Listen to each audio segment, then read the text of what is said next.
I never imagined betrayal would arrive. Draped in evening gowns and sparkling smiles. My wife Claire had been organizing her company's charity gala for months. Late nights, endless calls, nervous anticipation.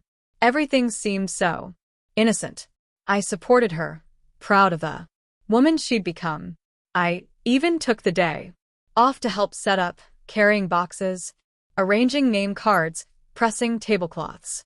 She kissed my cheek that morning and said, "You're my rock, Daniel." And I believed her. God, I believed every word. The event was at the downtown Marriott Ballroom. Lights dimmed, music humming, glasses tapping.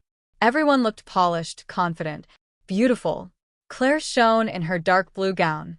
Hair swept back, smile bright enough to light the entire room. I stood at the bar, sipping ginger ale, watching her float from guest to guest like silk on air. Then I saw him, tall, young, a bit too familiar. His name was Ethan. I remembered him from Claire's stories. Just a new consultant, she had said weeks ago. I'd shaken his hand. Once, polite and firm. But tonight, the way he looked at her, it wasn't business. It was hungry. At first, I dismissed it. Jealousy is ugly. I promised myself never to wear it. Yet as the evening deepened, their laughter softened. Their distance shrank. Claire touched his arm while talking, leaned close. When she laughed, my chest tightened, with a feeling I didn't want to name.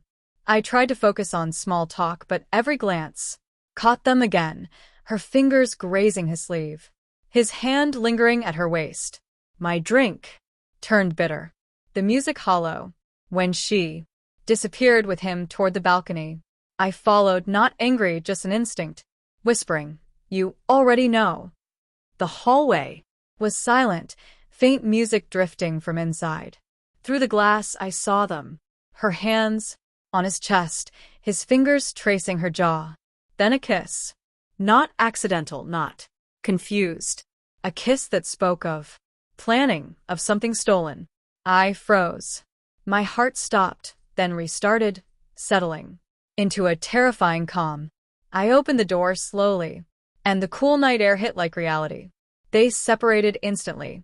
Ethan stepped back, Claire's face drained. "Daniel," she breathed, voice shaking. "I can explain." "There's nothing to explain," I said, calm, steady. "Our marriage ends here. No shouting, no drama, just fact." The words weighed more than any blow. Her eyes widened, glossy under the balcony light. "Please, not here." "It was a mistake." "A mistake is spilled wine," I said. This was a choice. Ethan muttered something about leaving. I told him he should. He left. Guilt etched across his face. Claire reached for my arm, but I stepped back. The space between us felt like a canyon.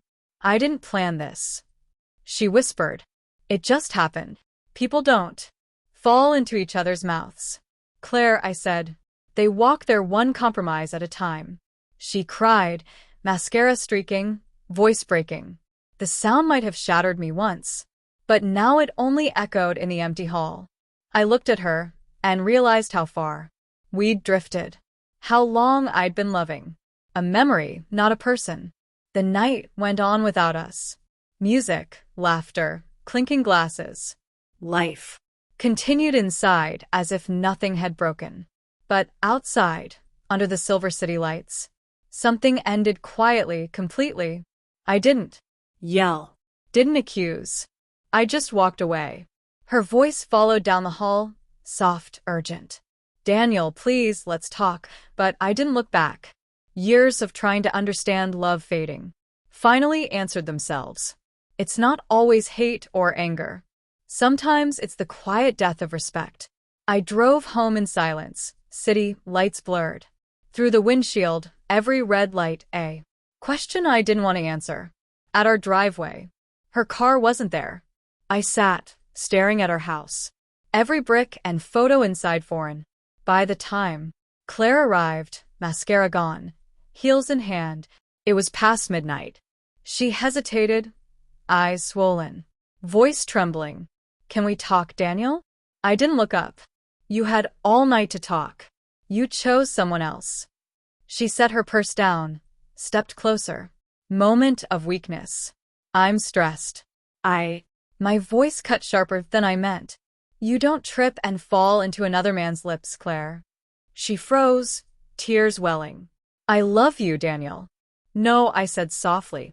You loved who I used to be. The man who overlooked late nights. The lies you called overtime. The man who trusted your word over his own eyes. Her knees gave. She sank into a chair. Please don't end it this way. We've been through too much. I stared at the woman I once believed would stay, but I couldn't see her without seeing the balcony. You threw it away first. I'm only accepting it. She covered her face, sobbed quietly, shoulders shaking. Once I would have gone to her, pulled her close, but I'd learned something cruel. Not everything broken deserves repair. After a few minutes, she asked, Is there someone else? I almost laughed. You're asking me that, Claire? I was the only one still fighting for us. Her silence said enough. I walked to the bedroom, steps heavy. I grabbed a suitcase, packed clothes, shirts, jeans, nothing special. She followed, pleading, voice cracking. Daniel, please, we can fix it. Therapy. Anything. I zipped the bag. You can't fix what you don't respect. She reached out trembling. I stepped back. You made your choice. I'm making mine. For a long moment, we stood. Two people who once promised forever, now strangers. As I walked out, she whispered, I didn't mean to hurt you. I paused. That's the problem. You never mean it. You just do it. Cold night air hit as I stepped outside. I loaded the bag, sat behind the wheel, breath fogging. The glass. It should have hurt more, but the pain was gone. Left was peace. I spent the night at a highway motel. The room smelled of detergent and loneliness. I stared at the ceiling, remembering the last time I felt truly seen in our marriage. Somewhere between her career and my loyalty. We'd lost each other. Too hopeful to admit it. Next morning, I called my lawyer. Clean-cut closure. 3 days later, Claire came to my office. Red eyes, small voice. You really mean it? I nodded. I do. She had never thought I'd leave. Neither did I said. Sometimes walking away isn't giving up. It's choosing yourself. She looked at me like the woman I married. Vulnerable, human. I felt no bitterness, just finality. As she left, she whispered, I hope you find peace. I already did, I replied. Door closed. Quiet. I breathed deeply. No victory, no satisfaction. Just weight lifted. Love doesn't always end with explosions. Sometimes it fades into silence, leaving clarity. That night, on that balcony, when I said, Our marriage ends here.